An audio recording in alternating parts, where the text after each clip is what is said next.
السلام عليكم ورحمة الله وبركاته. داوديال كلنتو عن وناكسن halkaad naga daawanaysan Abu Ali Media hadda nagu xirnaa subscribe sar hadda nagu xirnaa video like sar siin share garay maanta waxaa idin wadaa horta maalmahan waa ogtiin waxa way 24 saacadood la soo dhaafay waxa aad loo hadalhayay Sharma Boy YouTube kiisu hawada ka baxay marka arintaas rabaa inaan idinka dabageeyo xoogaa waxaan ka ogahay horta ninkaas Daahir Cali Suule leeyahay horta kabtiisna ma gasho ma garteen kabtiisna ma gasho waxa way khilaaf dheer oo ka soo bilowday dhanka showga habeenkii showga uu dhahay ninkaas Sharma Boy showga ma tagi karo wixii ka dambeeyay khilaaf sii socday iyo showgii oo dhacay oo ninkii dadkii showga ma tagi karaan la dhahay showga ka qayb galeen kadib waxa way alfanaanay magaciisa maxaa la ninkii odayga ahaa maxaa la dhihi jiray oo xanaaqay kadibna hawada ka saaray ninkii la dhahay Sharma Boy heesiiso idilba marka waxa way arintaas waa arin horta markii la fiiriyo waxa way ninkii odayga ahaa haduu mar dhawaaqo ninkaas wuxuu ka hadlan horay waa ogeyn inuu ka dhawaaqo macnaha ka rumeeyo dad badan oo horeyna waxa jirta saas oo kale ay hawada uga baxeen ilaa haddana waxa way heesooda hawada uga maqyin Daahir Cali Suule waxa way niyo wart aniga waxa uu aqaananiyo maxaan la jiray wuxuu dhaho markaas aabaha maxaa la jiray social media in loo qiro sababtoo ah wax yar ka hor aan arkay 28 saacadood mi 48 saacadood gudahooda hawada uga baxay 48 saacadood idoo la gaarna hawada laga baxay marka arintaas aan marka fikir ahaan horta ummadan Soomaaliyeed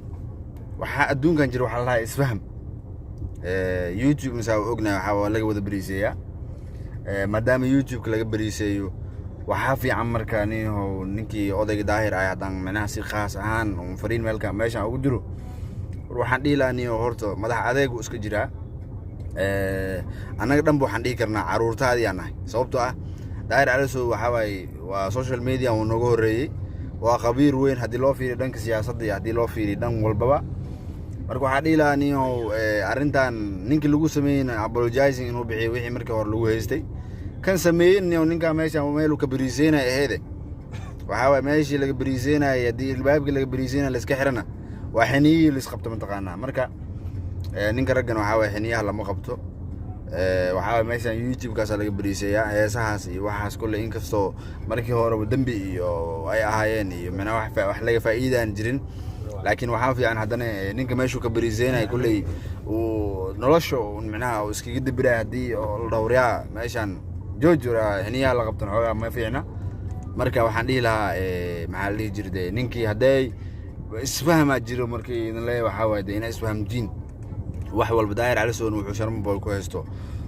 inuu macnaha labadooda intay meel soo fariistaan kulli Soomaalidu waxa way anaga garta iyo gardarrada waxa maanta maxkamadda waxay noqotay in oo nin walba ninka kale uu macnaha oo yaa ka garbax waxay noqotay halkaas iyo social media marka waxa way haddana arintiina in macnaha dhaxdhaxaad iyo waxa Soomaalida ay ka noqoto ogolaada oo ninka odayga ahayn waxaan dhihi lahaa aniga niyo channelkaas meeshu ka bariiseena waa iskiga soo celi heesiisa wixii oo markaas isku heystin kalan ka xaaltama ma garateen marka Daahirow kulay anaga ma garan karno arrimo badan oo marka waxa jirto la dhahay Daahir Cali Suule macnaha waxa la fanka macnaha waxay dhahayn dadka ay hadalhayn dadka markaan sheego fanka uu siyaasadeeyay Daahir Cali Suule Sharma Boy wuxuu ku haystaa maadaama Daahir Cali Suule yahay habiye ninka Sharma Boy inuu yahay daarood macnaha arrimaha sida dadka ay u dhigaan waay dadweynaha waxay isleeyihiin maadaama meelaha saas arintaas ay jirto waxaan dhiilaa marka arintan wada hadal lagu dhameeyo ninka gudoomiyaha ahayna odayga anaga dhan oday noo yahay